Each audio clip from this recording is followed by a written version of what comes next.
You said it was okay. All right.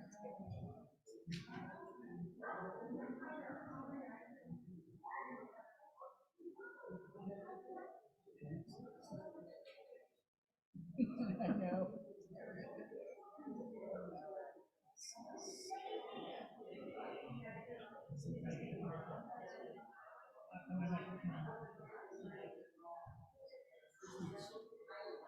You know, but like the green is okay and red is. It's not on. It's not. You have full moves. Oh, okay. Oh, there's.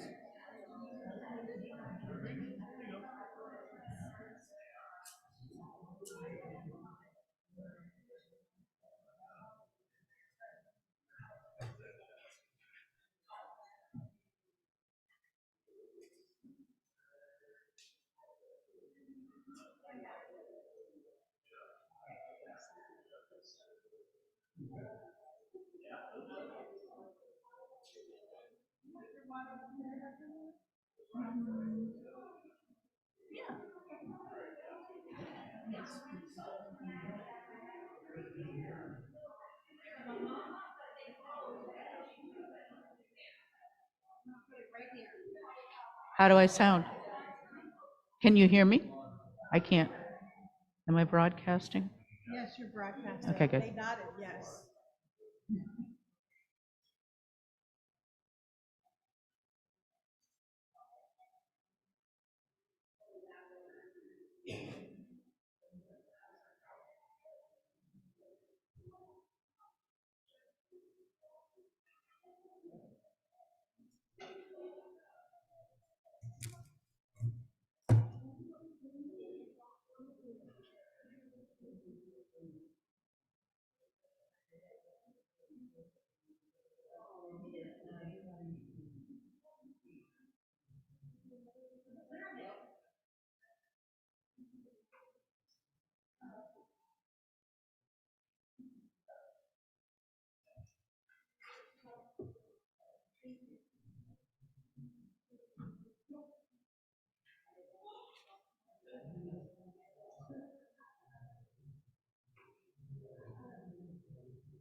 Let us now settle into a spirit of worship with a moment of quiet, to be followed by the music of Promise Made on Signal Mountain by Tad Lawson, done by our own Matt Johnson, music director.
Thank you, Matt. Our chalice lighting this morning is number 447 in the Black hymnal.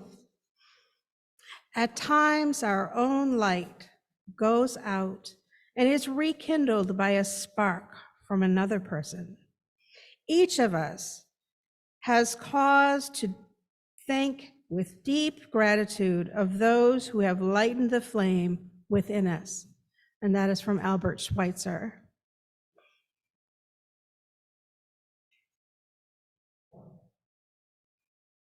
Our introit this morning is Reverie by Claude Debussy.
Good morning. Welcome to the Unitarian Universalist Church of Worcester, a congregation of love, hope, and justice, inspiring people to take on the challenges of a changing world. My name is Diane Mann, and I am one of your worship associates this morning. I am pleased to welcome the Reverend Laura Goodwin from the Christ Church in Fitchburg to our church this morning. We begin by acknowledging that in Worcester, Massachusetts, we work, learn, live, and worship on the seized ancestral homeland of the Nipmuc people who survive and remain active as the Nipmuc Nation. We offer a special welcome to those of you who are new or visiting with us for the first time this morning. We are delighted that you are here. We hope that you will join us in Fellowship Hall following the service for refreshments and conversation.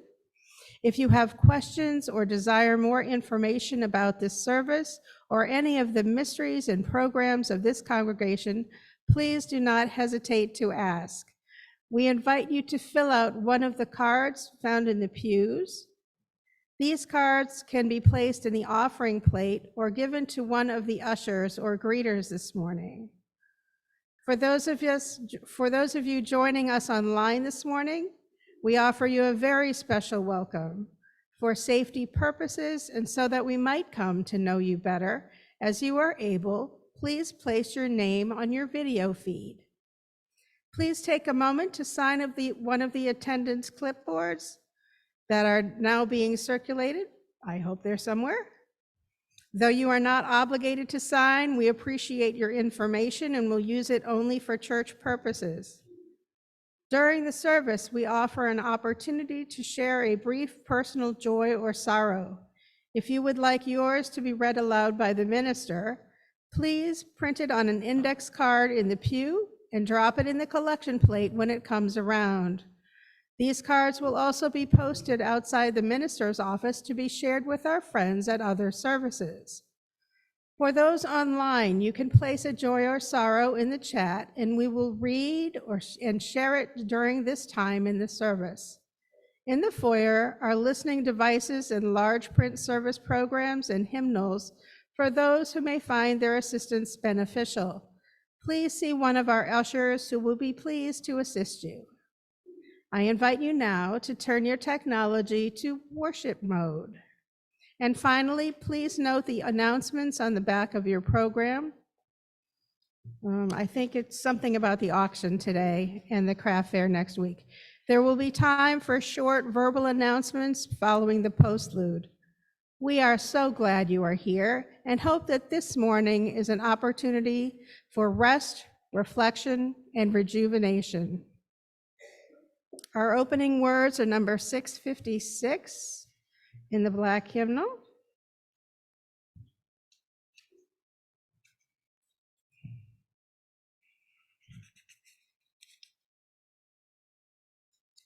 A harvest of gratitude.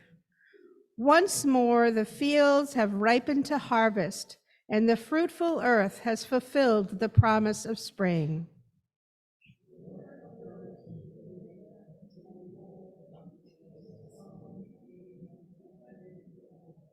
How rich and beautiful is the bounty gathered, the golden grain and clustered corn, the grapes of purple and green, the crimson apples and yellow pears, all the colors of orchard and garden, vineyard and field. Season follows after season, after winter, the spring, after summer, the harvest-laden autumn.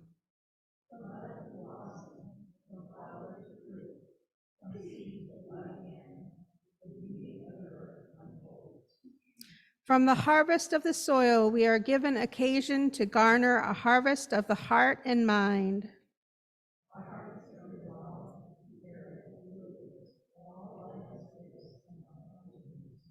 A harvest of reverence for the wondrous power and life at work in things that grow and in the soul.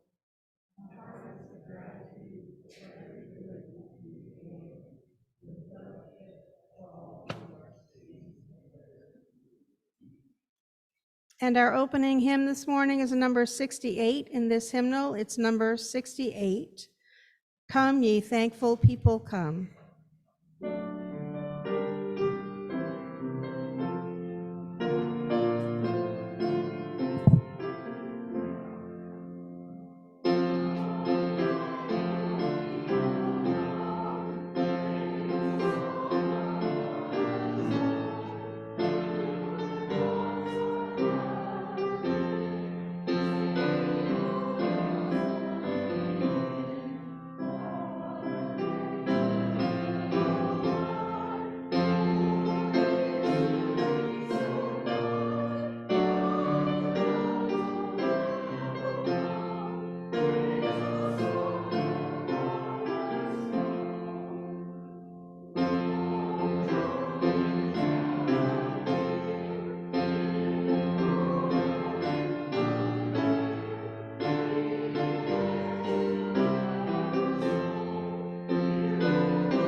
And now I hope you have your baskets ready.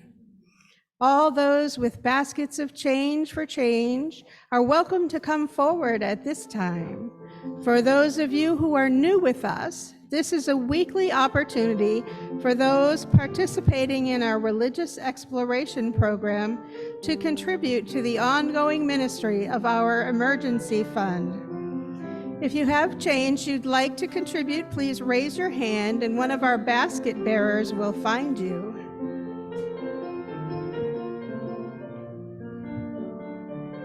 There's one way over here. Don't forget Miss Carol, she's way over here.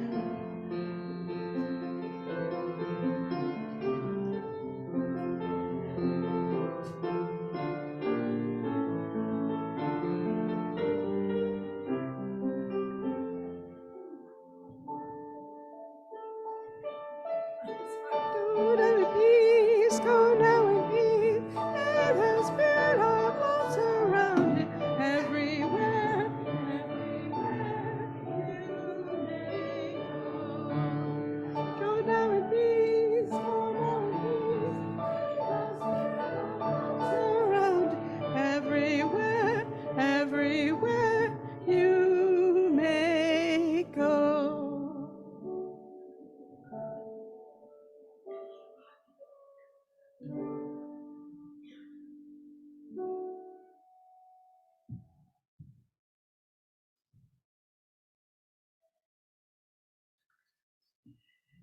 This morning's reading is from the book of Deuteronomy, and it's a translation known as The Message by Eugene Peterson. So it's paramount that you keep the commandments of God, your God, walking down the road God shows you, and reverently respect God. God is about to bring you into a good land, a land with brooks and rivers, springs and lakes, streams out of the hills and through the valleys. It's a land of wheat and barley, of vines and figs and pomegranates, of olives, oil, and honey. It's a land where you'll never go hungry, always food on the table and a roof over your head. It's a land where you'll get iron out of rocks and mine copper from the hills. After a meal, satisfied, bless God, your God, for the good land you've been given.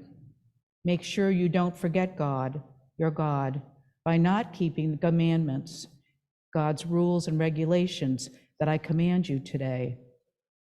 Make sure that when you eat and are satisfied, build pleasant houses and settle in, see your herds and flocks flourish, and more money come in.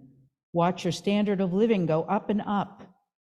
Make sure you don't become so full of yourself and your things that you forget God, your God. the God who delivered you from Egyptian slavery, the God who led you through huge and fearsome wilderness, those desolate, arid badlands, crawling with fiery snakes and scorpions, the God who gave you water gushing from hard rock, the God who gave you manna to eat in the wilderness, something your ancestors had never heard of, in order to give you a taste of the hard life, to test you so that you would be prepared to live well in the days ahead of you. If you start thinking to yourself, I did all this, and all by myself, I'm rich, it's all mine, well, think again. Remember that God, your God, gave you the strength to produce all this wealth so as to confirm the covenant that God promised to your ancestors, as it is today.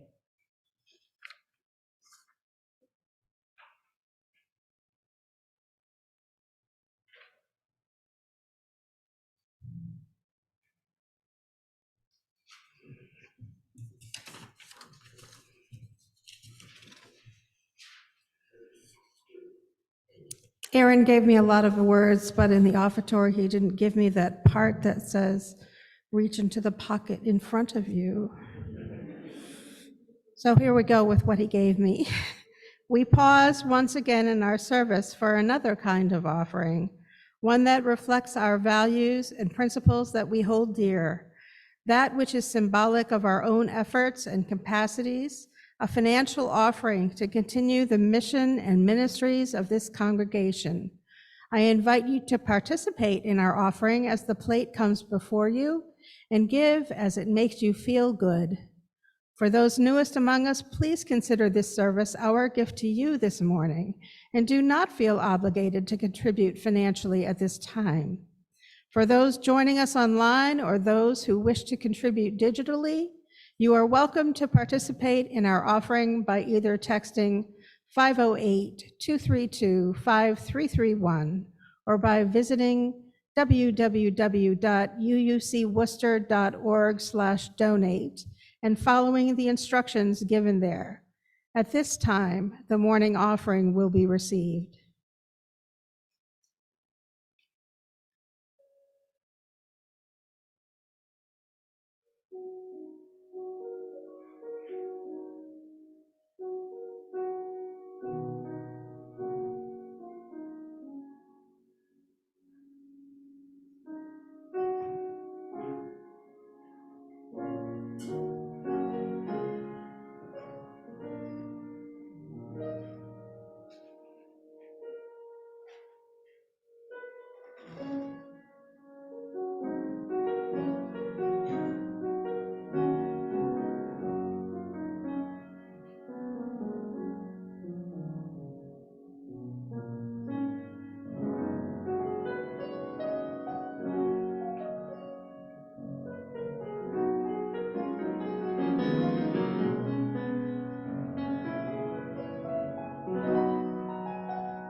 this one on?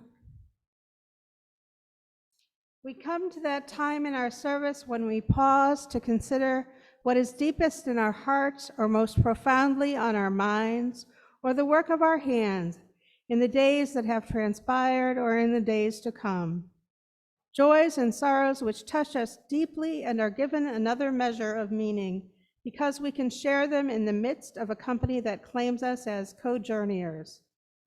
Those of you who have a joy or sorrow to share this morning are invited to form lines on either side of the sanctuary and come in turn to the microphone, telling us first who you are, so those using our auditory enhancement devices might also participate in this important ritual, and then light a candle if you so desire. If you would like me to read your joy or sorrow aloud, please bring it with you on an index card from the pew. If you are joining us online this morning and have a joy or sorrow to share, please put it in the chat, preceded by "please read," so that it can be found quickly and we will share it during this time. Are there joys or sorrows to be shared this day?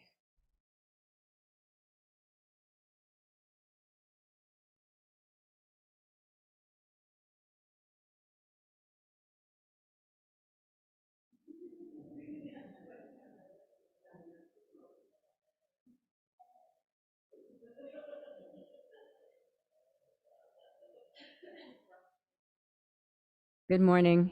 I have a sorrow. This year, 56 people have committed to decorating and filling their shoeboxes, but we were given 82 people, and that's not normal, and I'll have to see what we can do about that. But anyway, thank you for all those who committed. Today is still a sign-up sheet. There will still be a sign-up sheet in the hall, and then the following week is the first drop-off. Thank you.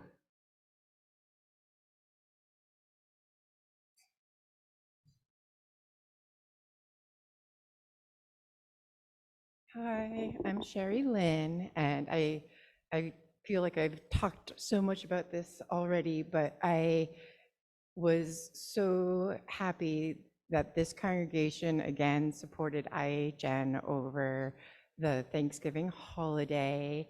We had lovely volunteers at Van Battenberg's who I hope are taking a well-deserved rest today because we cooked like crazy.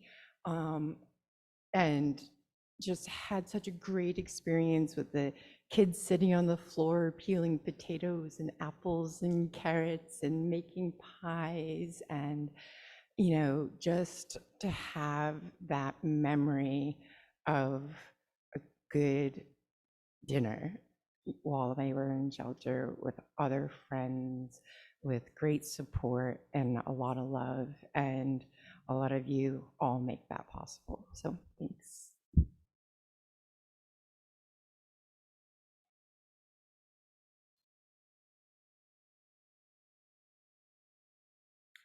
Hi, Nancy Hancock. A couple of things. One is Thanksgiving this year is a time where my family, and I think many other families, experience stress and some sadness. There's always someone ill or a life-changing event that happens, it seems, this time of year. So what I'm grateful for is, despite that, my family came together, the members that could. My sister up from Pennsylvania was an added treat, and my niece did not have to work after all, so she was able to come from Great Barrington, and it was just a great uplifting spiritual thing to have one day that was devoted to cooking and cheerfulness. And tripping over the wire and almost falling down.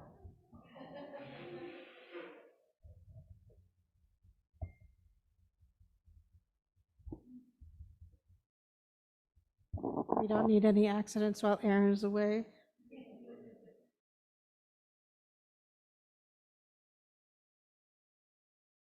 My name is Jessie, and I've shared about this a couple times this year, but this week marks the 1-year anniversary of the loss of my nephew Micah to COVID, and this has been a tough fall for us, but I think if I have a joy, it's just for the so many people who have gathered around my family and my sister and her family and really raised them up and help them get through this incredibly difficult time. So we're thankful for all of you and for everyone in our lives who's made this year possible for us. So thank you.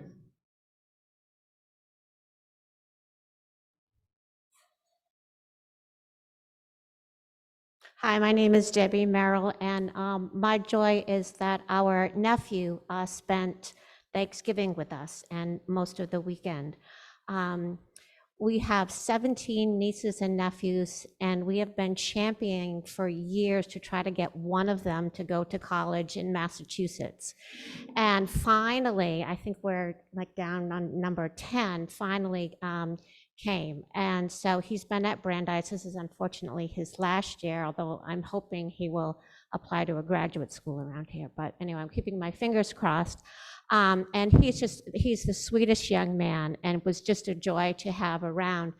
I was really worried what we were going to talk to him about because he was going to be here for days, and Ken and I aren't all that interesting. And so, I just kept thinking, what are we going to talk about? And he just jabbered the whole time, and we didn't have to, come up with new topics of conversation. But what was really surprising to me, and those of you with teenagers and young adults won't be surprised by this, but I could not believe how loudly he walks. He just stomps up and down the stairs and across the floors, and he dribbles everywhere he goes.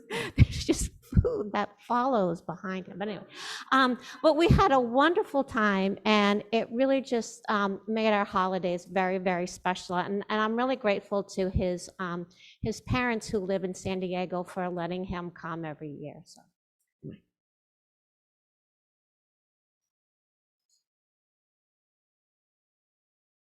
Hi, I'm Dee. For the first time in 7 years, I got to see my extended family. My mother was nice enough to let me stay in her condo while she's gone for Thanksgiving, visiting other family. And I actually found out one of my cousins goes to a UU church in Waltham. So I invited her here, and hopefully maybe Christmas you'll get to meet her. And I finished my project on time. So, and my kids are exhausted. I had to drag Sam out of bed this morning, but he's super happy to be here. At least that's what he keeps telling me. Have a nice one.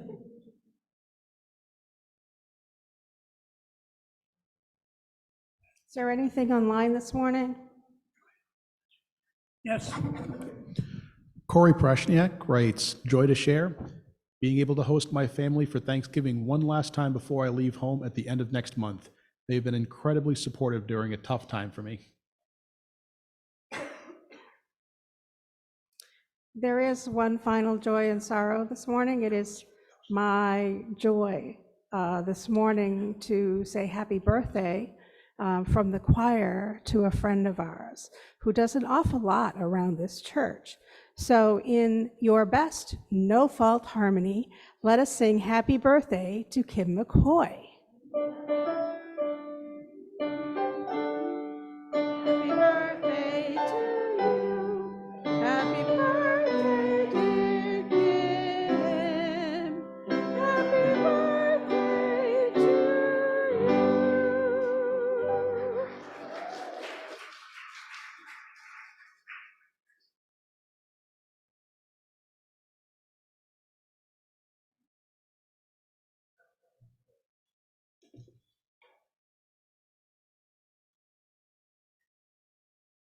Spirit of life, we lift up to you all the joys and sorrows that we have heard this morning, and those that are in this congregation this morning but unspoken. We give you thanks for the gift of family and fellowship that many of us experienced over this holiday weekend. We also acknowledge that this is a lonely time and a sorrowful time for many, and we stand with those who experience the holidays as difficult. We acknowledge that there's just so much need in this world right now, and yet there are so many people who are so willing to give and share to meet that need. And we thank you for all the many ways that we've seen this happen in our community this day. Amen.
In the words of Meister Eckhart, if the only prayer you ever say in your entire life is thank you, it will be enough.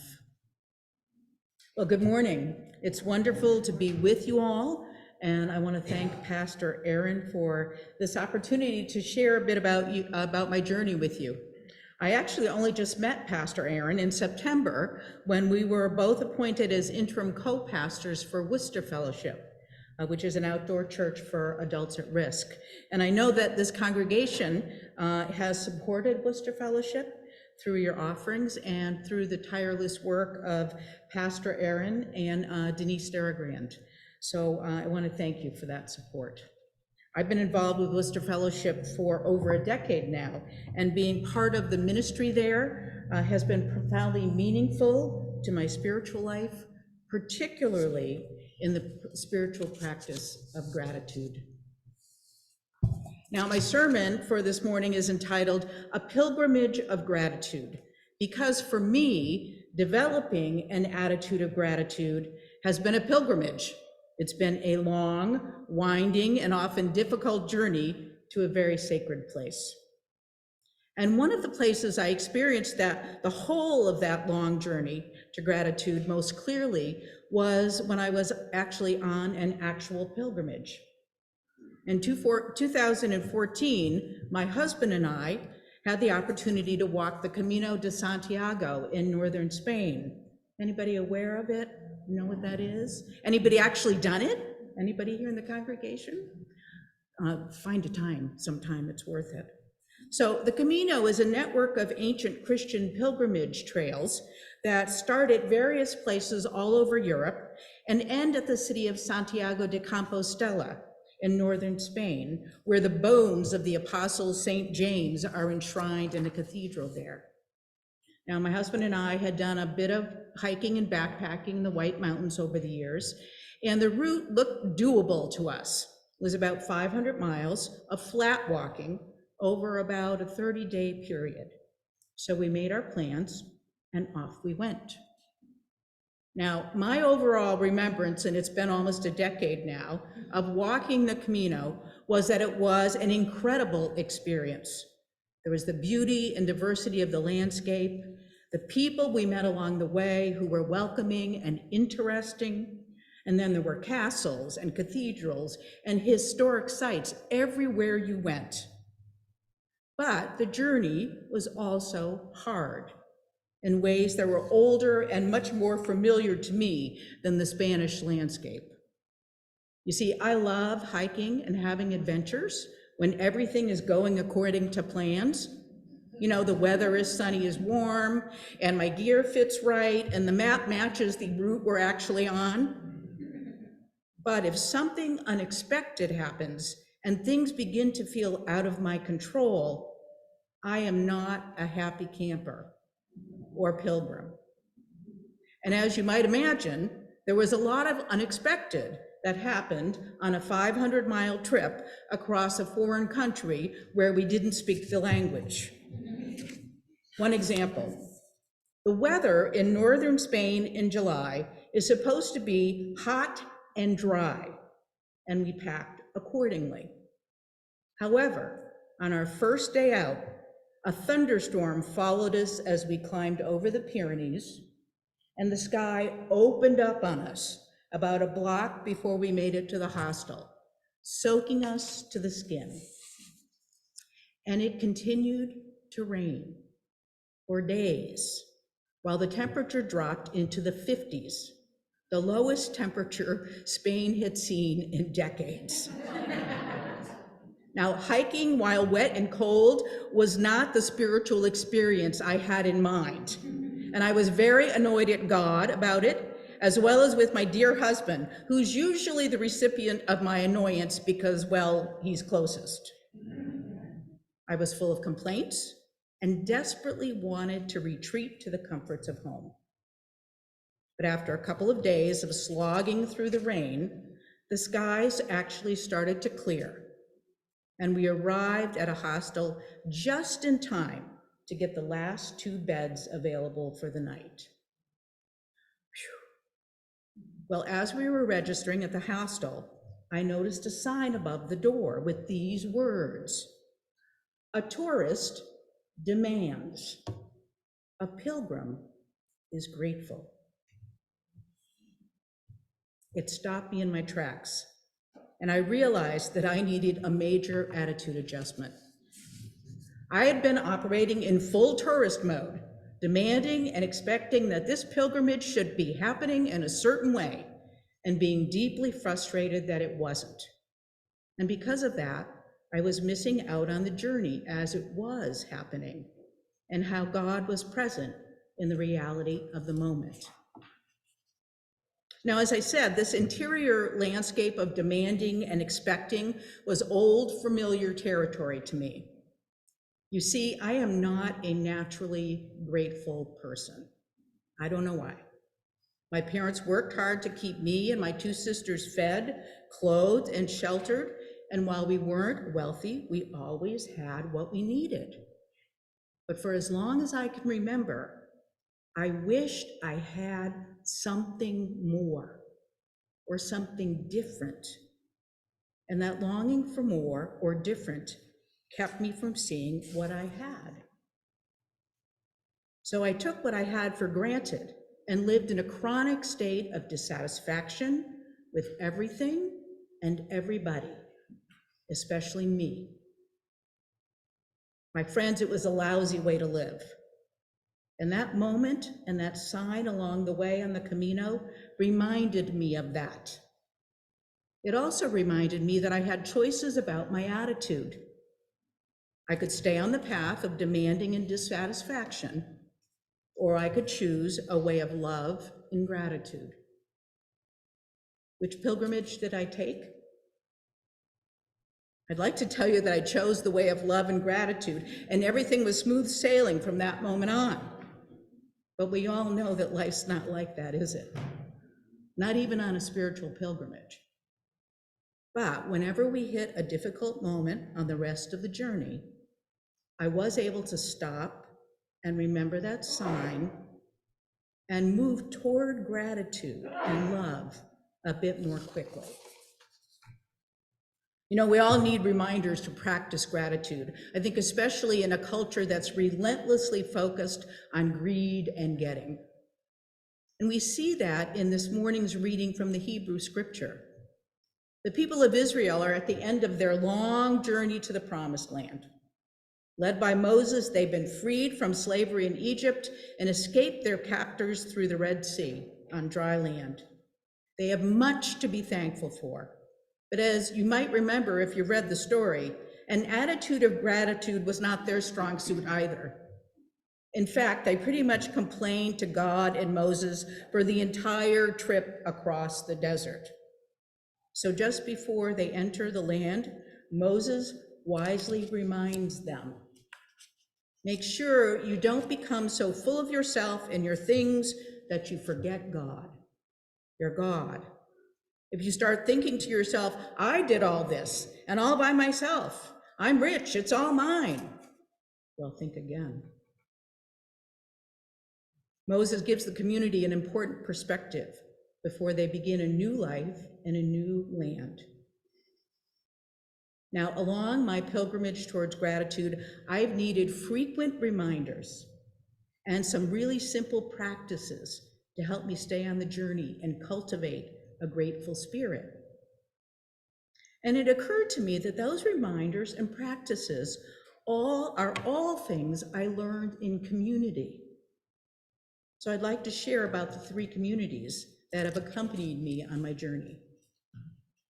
The first community is the Fellowship of the Church. I grew up nominally Roman Catholic, but there was not a lot of talk about or awareness of God in the day-to-day of my life. But that all changed when a friend invited me to an Episcopal church when I was in college. That was over 40 years ago now, and it's been my spiritual home ever since. It was there that I first read the Bible, and in its pages, I found my people, entirely human and greatly flawed, but deeply loved by God. And I figured if God could love them, might love me too. Now, as part of the church, I also learned to pray that prayer I started with, to communicate my gratitude to God. If the only prayer you ever say in your entire life is thank you, it will be enough. In the fellowship of the church, I also learned about the concept of stewardship, that everything I am and everything I have is a gift, and that I'm called to care for and share those gifts with others. This has been a life-changing shift in perspective that enables me to live more gratefully every day. Now, the second community that has accompanied me on the pilgrimage of gratitude is the 12-step recovery movement. Over 25 years ago, I went to my first 12-step meeting and discovered that addiction isn't a moral issue. It's a disease that affects the body, mind, and spirit. That gnawing sense of never enough in my spirit was taking its toll on my physical and mental health.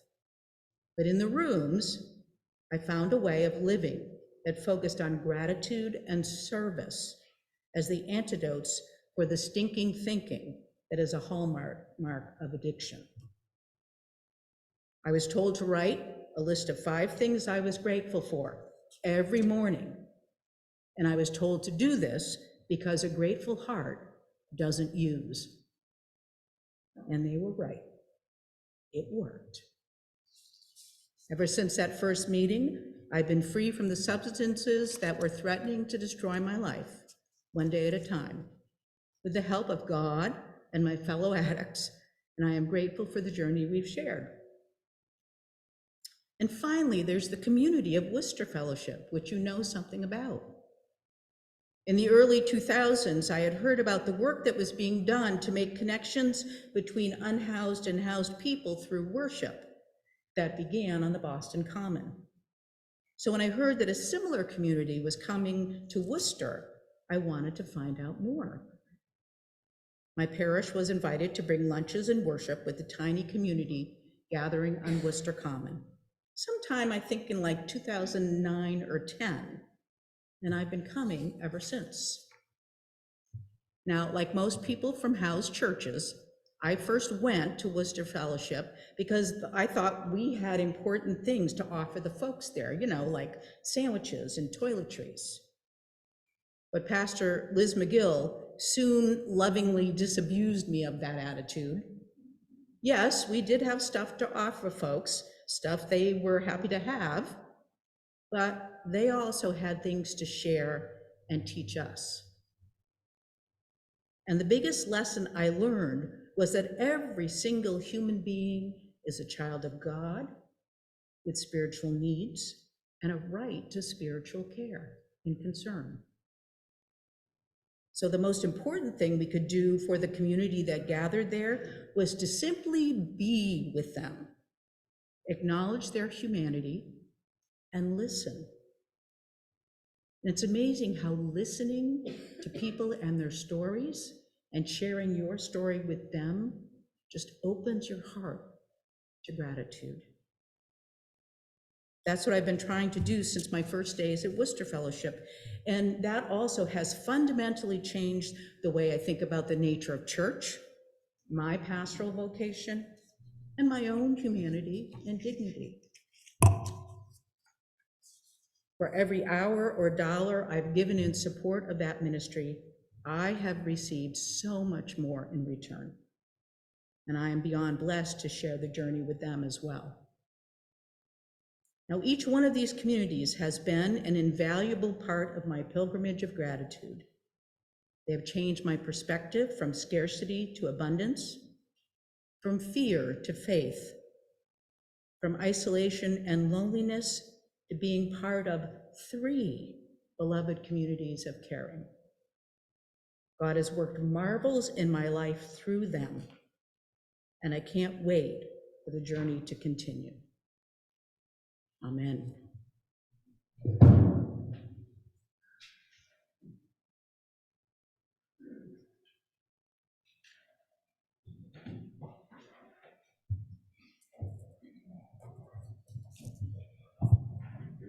You'll find our litany this morning in the back of your black hymnal, number 512. We give thanks this day. For the expanding grandeur of creation, worlds known and unknown, galaxies beyond galaxies, filling us with awe and challenging our imaginations. For this fragile planet Earth, its times and tides, its sunsets and seasons.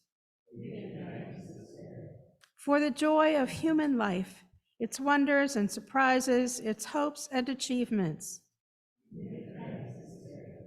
For our human community, our common past and future hope, our oneness transcending all separation, our capacity to work for peace and justice in the midst of hostility and oppression. For high hopes and noble causes, for faith without fanaticism, for understanding of views not shared. For all who have labored and suffered for a fairer world, who have lived so that others might live in dignity and freedom. For human liberty and sacred rights, for opportunities to change and grow, to affirm and choose.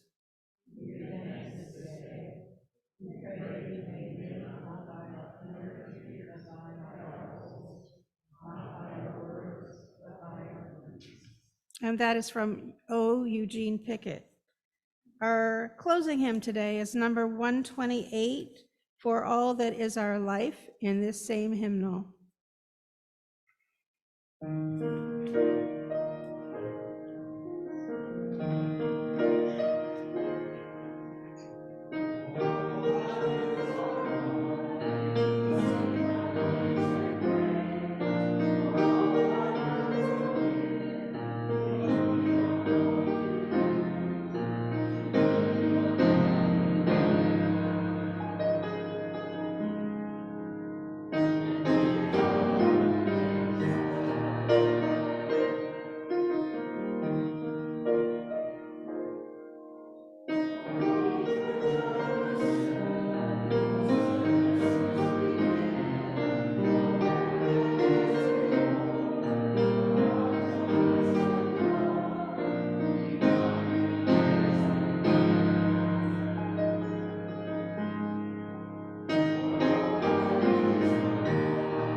We end our gathering with gratitude for camaraderie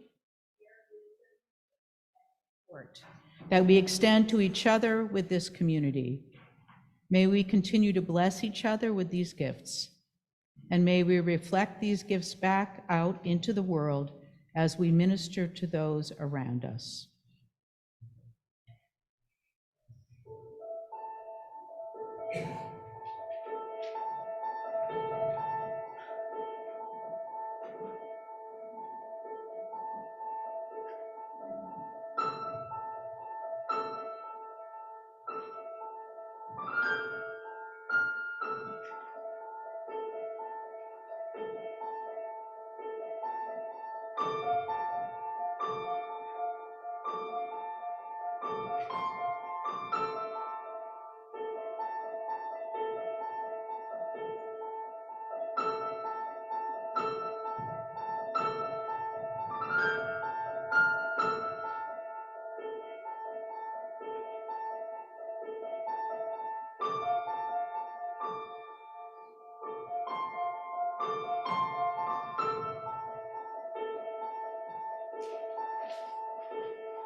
Laura. That concludes our service. Yeah, there are a couple people, I think, who have some announcements. That mic is working. Just a quick announcement about the auction that's starting on Saturday, as well as the craft fair. So the craft fair starts Saturday here, and the auction also starts on Saturday. We currently have 126 items on the site, and we got some good items. We have theater tickets, massage services, handmade items, breads, pies, gluten-free cupcakes, thanks to Dee, and craft beers. We have tons of stuff. So you can preview the site using the QR code at the back of the service, and there's QR codes also in Fellowship Hall. And the link also to the auction is in the Tuesday message. Last thing I want to tell you is bid high and bid often. We're gonna go we're trying to raise $10,000, so spread the word, and I hope everyone participates, and we get some great return this year. Thank you so much to everyone who's donated. Good morning, I'm Kim. I am performing in Scrooge for 7 performances. If anyone's interested, I put a flyer on the community bulletin board. Our opening night is this Thursday. So we have Thursday, Friday, Saturday, Sunday this week, Friday, Saturday, Sunday next week. And it's the musical version, so come see Scrooge. Calliope Theater, 150 Main Street. It's pretty close. Anybody else?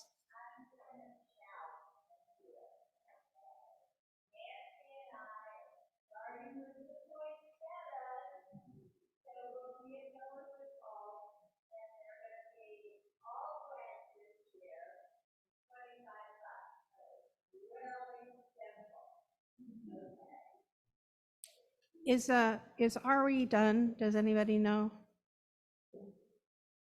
Is Diane, can I get? oh yes, Ken has an announcement. Sorry. So because the folks for the craft fair are setting up, even though this coming Friday is the first Friday of the month, game night will be the second Friday of the month. That's the 8th. Okay. Thanks. And here's Nancy. Well, I really thought that Friday was the 11th, but my announcement is Lunch with the Minister is still on this year. Aaron's teaching a class, so it's on Friday at noon, that second Friday, which I think is the 11th. It's the 8th? Okay, the 8th. And it's going to be in the lounge, which is a little different from we used to have it in the lounge. We're going back to the lounge, and we welcome anybody new or who just is available at lunchtime. It starts at noon. I make these great meatballs. Everybody else brings something. So it's a spread, and hope y'all can make it. Okay, everybody, let's go have some coffee.